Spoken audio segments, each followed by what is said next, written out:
Hola a todos, ¿cómo andan? Bueno, acá estamos promediando esta semana y pensamos con Isa que estaba bueno enviarles un pequeño video por dos motivos. Uno porque, bueno, no nos aguantábamos de acá hasta el lunes para contarles algunas cosas, para decirles lo gratificante que es leerlos, diría casi escucharlos, mientras los leemos en el WordPress, mientras leemos sus producciones, mientras leemos sus comentarios. Ese es un motivo. Y el otro motivo también es tal vez anticipar algunas cosas más de orden operativo, más de orden conceptual, que van a hacer que nuestra clase próxima sea un poco más aprovechable para todos. Tenemos bastante poco tiempo, al menos para nosotras 2 horas se nos pasa muy rápido. Entonces también queríamos avanzar en algunas cuestiones conceptuales que los pueden ayudar también a mejorar y a pulir sobre todo el guión de la entrevista que vamos a terminar de trabajar el lunes. En relación con lo primero, me parece que estaba bueno hacer explícito un agradecimiento al compromiso con la tarea de todos los grupos. Eh, Creo que estaría bueno que ustedes vean este proceso grupal que se está desarrollando, de este grupo que finalmente estamos constituyendo, de estas mutuas representaciones, de esta cuestión de poder identificar cara con nombre, saber quiénes somos, cómo estamos interactuando. Sin duda, pensar en propuestas de enseñanza que acompañen las trayectorias, si esto es algo que efectivamente nos preocupa, tiene que ver con tratar de encontrar y de poner a disposición de nuestros alumnos todas las herramientas y todos los medios que acompañen sus verdaderos procesos de aprendizaje, con propuestas que a veces pueden ser más interesantes, a veces no tanto, pero que recuperen el valor de la mirada del otro, el valor de la palabra del otro en los propios procesos de aprendizaje. Bueno, este trabajo de construcción de guiones y de grupos avatares y de pensar con otros tiene que ver con esa apuesta.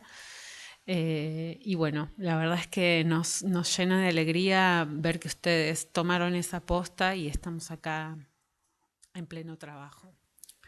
El segundo propósito de este pequeño encuentro virtual tiene que ver con recuperar cuestiones conceptuales vinculadas a la observación como instrumento, como técnica, como medio para la construcción de conocimientos. Tal como estuvimos trabajando en el práctico, partimos de la idea de que la observación no es neutral, que no es justamente una cuestión meramente técnica, sino que en ese proceso de observar, de mirar, que a veces es cotidiano y que lo tenemos internalizado en nuestra manera de interactuar con la realidad, están operando muchos elementos de nuestra cognición, de nuestra percepción. Y bueno, y estos elementos sin duda impactan en aquello que miramos. La observación es un acto selectivo, no estamos mirando todo el tiempo. Estamos siempre haciendo un foco y estamos abriendo y cerrando el foco permanentemente. Es un acto intencional también. Observamos a veces, y aunque no parezca que la intención, que el objetivo está presente, siempre observamos con una intencionalidad, siempre observamos con una finalidad y para un propósito. Entonces esto también nos parece interesante, que es algo que ustedes tienen que tener en cuenta. Y el propósito de este trabajo de observación es la construcción de conocimiento pedagógico, la construcción de conocimiento didáctico en un proceso de formación docente. Este es nuestro gran propósito y hacia donde vamos a observar la mirada, nuestro gran foco. Ahí vamos a ir luego restringiendo y vamos a ir luego encontrando una especificidad mayor cada vez a la mirada. Preparamos una mini presentación que nos puede ayudar a mirar esto, así que ahí vamos con esa. Decíamos que la observación no es neutral recién, ¿no es cierto? Y bueno, como estuvimos trabajando en la última clase, la observación va a estar ligada sin duda a un conjunto de supuestos que están formados por todo lo que conocemos, por todos nuestros conocimientos previos acerca de la institución educativa, de lo que es la enseñanza, en general, por nuestra experiencia, por nuestra biografía escolar, pero también por todo lo que ya estamos transitando, como decía Santiago en la materia, ¿no? En Santiago la clase pasada decía eso, bueno, ya tenemos un montón de marco teórico que de alguna forma va a ir dando formato a esta observación. Y sin duda estos conocimientos ya van a aparecer y van a ir apareciendo los nuevos también. Y también otra cosa que conforman los supuestos son las creencias, aquellas cosas que creemos, los prejuicios, los presupuestos, que a veces no son necesariamente prejuicios, pero todo aquello que nos parece que sucede, que debería suceder o que va a suceder en esta escuela, y que son justamente estas cuestiones que estuvimos trabajando en la última clase y que es muy importante que los tengamos allí presentes para que de alguna forma podamos controlar el impacto que estos supuestos pueden tener sobre el objeto a observar. Y el otro elemento que conforma un obstáculo a la hora de la observación y de pensar que la observación pueda ser un instrumento válido para la construcción de conocimiento es la implicación, nuestra propia implicación como sujetos. Y que esta implicación de alguna manera retoma cuestiones que sabemos y cuestiones que creemos, pero fundamentalmente se asienta en aquello que sentimos, en el impacto que pueda generar la situación observada en nuestra propia vida, en nuestros sentimientos, en las reacciones que podemos tener sobre eso, de angustia tal vez, de incomodidad, de asombro, de tedio, de aburrimiento. Todas estas cuestiones impactan fuertemente y ambas funcionan como un filtro, es decir, ponen un filtro en nuestra mirada, y por eso es que hay que tenerlas muy en cuenta de modo de tratar de controlar el impacto de estas dos cuestiones sobre nuestro objeto de trabajo. Al respecto, me parecía interesante una frase que está en la ficha 2 o en la 1, ya no recuerdo, pero que me vino a la mente cuando leía una de sus comentarios en el WordPress, creo que era Mariano, uno de los Marianos, que decía: me pregunto si vamos a poder observarlo todo, si todo esto que estamos mirando, que estamos diciendo que son dimensiones posibles para una observación, vamos a poder abarcarlo. Mariano, definitivamente no vamos a poder, pero en la medida en que este trabajo es un trabajo de formación docente, no podemos menos que reconocer que todas esas dimensiones están presentes en la vida institucional, y vamos a tratar de mirar todo lo que podamos. Sin embargo, vamos a tener que establecer un foco, vamos a tener que construir un objeto. Este trabajo implica como un doble esfuerzo permanentemente, ¿no? Centrar la mirada y descentrarla, establecer un foco y a su vez ampliar el foco para poder mirar el contexto. Cada acto, cada situación, cada persona, cada espacio, cada movimiento que se da en una institución tiene sentido solamente si lo miramos en el marco de ese contexto más amplio, que es lo educativo en general, como diría Lidia Fernández, la institución, la escuela como gran institución social, como ese conjunto de normas que creemos que debe ser la escuela, pero a su vez también esa organización particular, específica, única, que vamos a ir a conocer. En este sentido, controlar los supuestos, controlar la implicación, es aquello que nos va a permitir que suceda el verdadero acto de conocimiento, ¿no? El verdadero acto de descubrimiento, de ver qué es lo que le pasa a esas personas que habitan esa escuela. Decíamos en la última clase, nosotros no vamos a ir a confirmar ni a refutar nuestros supuestos, vamos a ir a tratar de entender qué es lo que sucede ahí, tomando una pregunta como eje: ¿qué ayuda efectivamente al mejor acompañamiento de las trayectorias educativas. Eso es lo que queremos saber. En este sentido es muy importante poder poner en suspenso nuestras propias valoraciones, nuestras propias ideas, nuestros propios supuestos para que no obturen este acto de descubrimiento. Bueno, me parece que es un verdadero desafío, porque siempre en este objeto que observamos estamos nosotros, ¿no? Siempre nuestra mirada es el instrumento de mediación en la construcción de la realidad. Bueno, tendremos que ver de qué manera nos dejamos penetrar, sorprender por esa realidad que vamos a ir a conocer. Una cuestión también técnica que tiene que ver con lo que acompaña el acto de observar es el acto de registrar, de documentar. Hay muchas formas de tomar registro, pero claramente la escritura es la más sencilla. Aparte de escribir, les proponemos que también puedan hacer gráficos, croquis o planos, ¿sí? Por ejemplo, de la organización del espacio. Hay algunos grupos que mencionaron esto, ¿no? Como dato, como elemento para poder mirar el espacio escolar. Pero también croquis que por ejemplo, puedan registrar recorridos, interacciones, lugares. Bueno, en fin, ustedes van a ir seguramente encontrando la manera de poder plasmar esto tal vez gráficamente. Y otra manera, claramente, si está autorizado, es la toma de fotografías, teniendo en cuenta, tratando de no fotografiar directamente caras de alumnos o de las personas, y esto por supuesto con su debida autorización. Tal vez fotografías de carteleras, bueno, toda esta cuestión.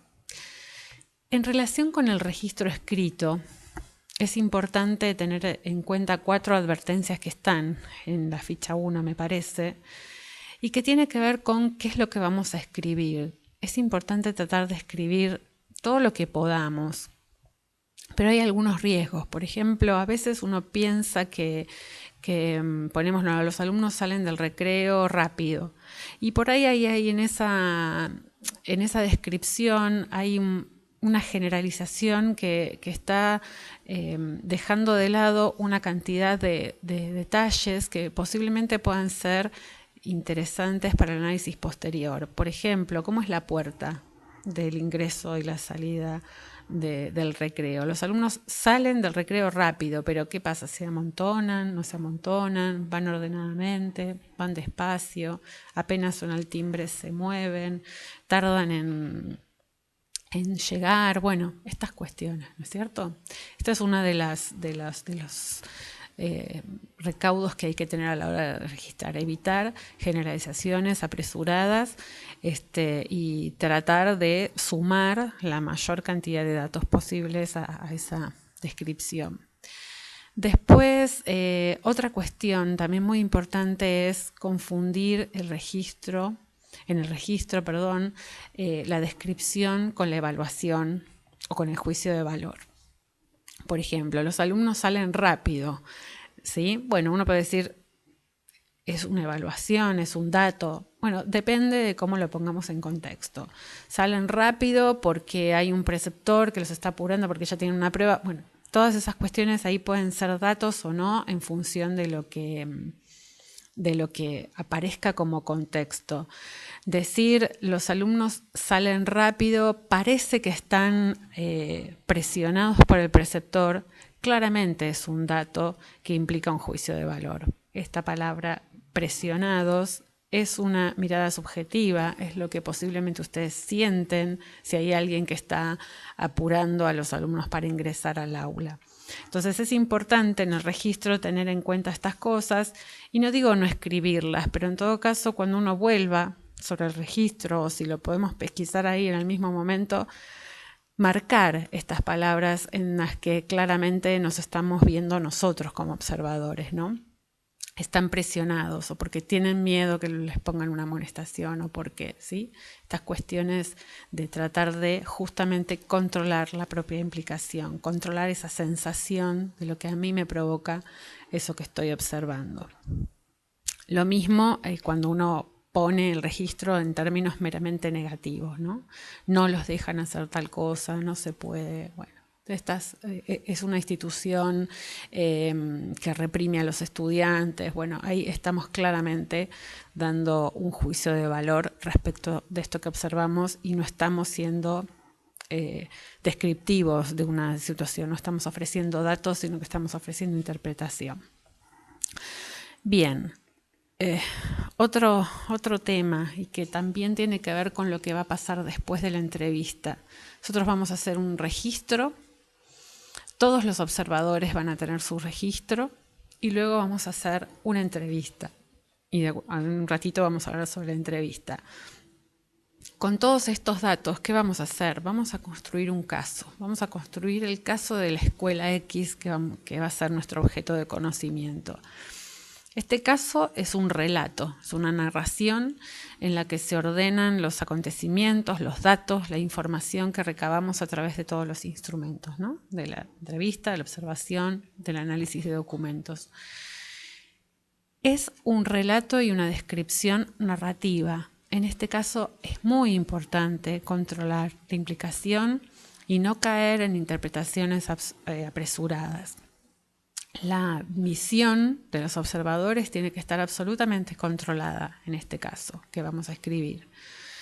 Y claramente puede contener allí recortes, fragmentos de los distintos referentes empíricos, fundamentalmente de la entrevista, que es sin duda el instrumento más valioso que nos va a dar la voz de las personas, ¿no es cierto? Entonces decir, bueno, esta escuela es una escuela muy antigua, que en sus orígenes estaba destinada a atender, por ejemplo, estudiantes de clase alta, muy valorada en la comunidad.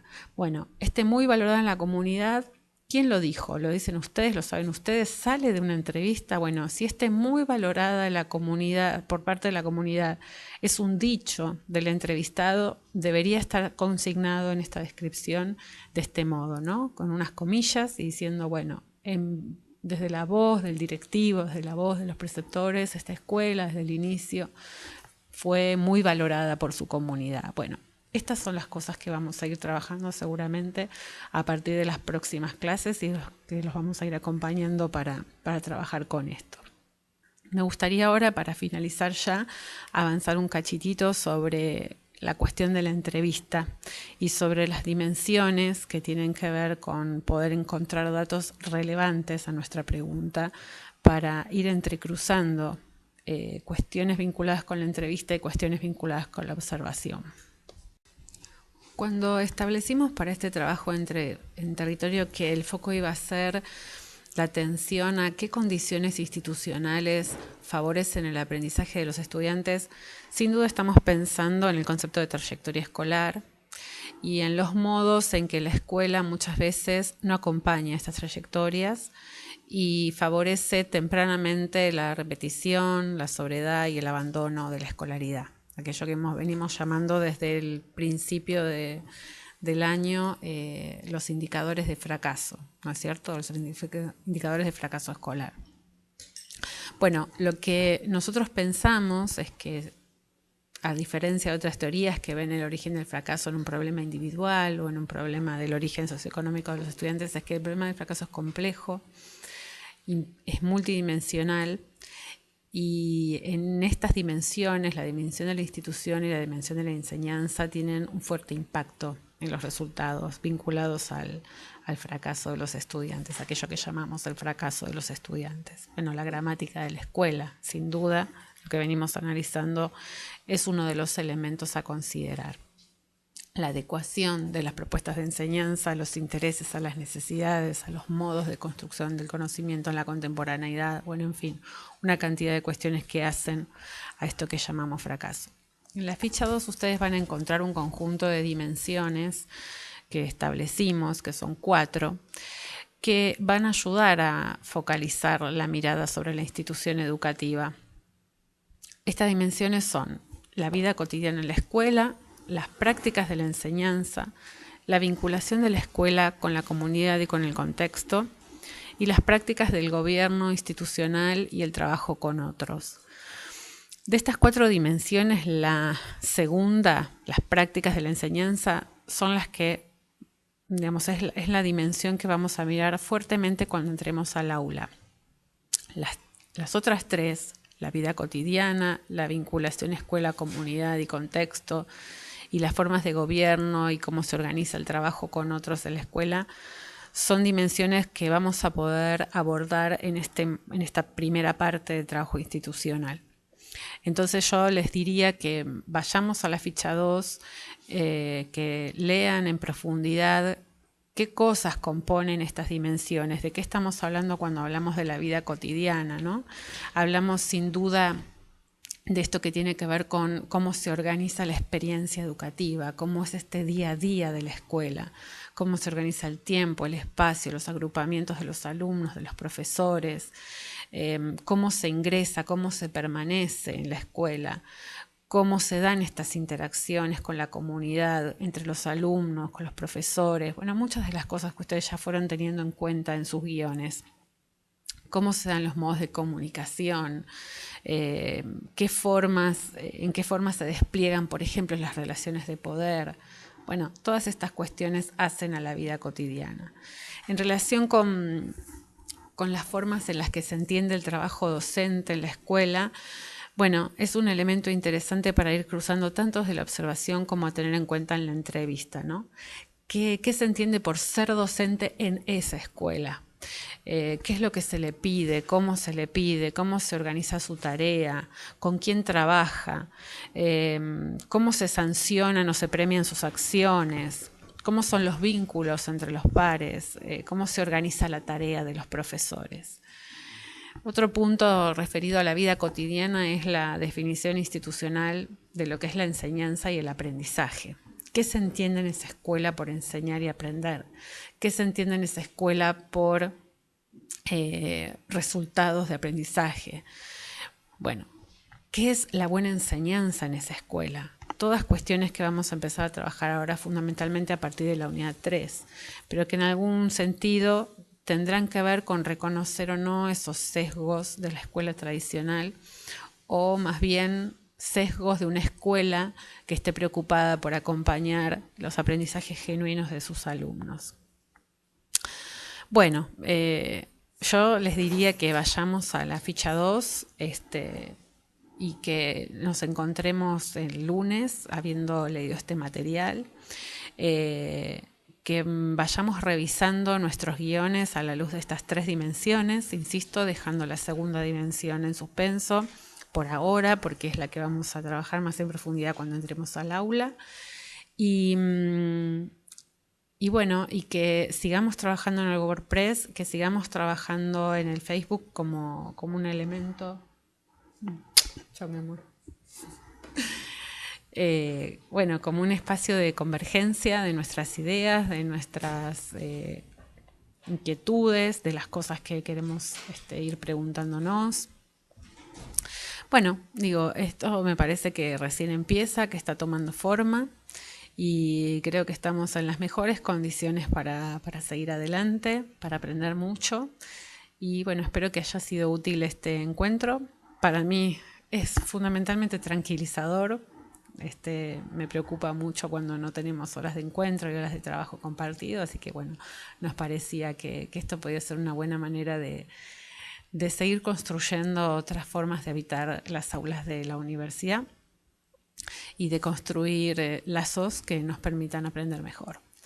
Bueno, nos estamos viendo pronto, les mandamos un beso muy grande y que tengan un lindo fin de semana y nos seguimos encontrando allá en WordPress. Chao, hasta luego.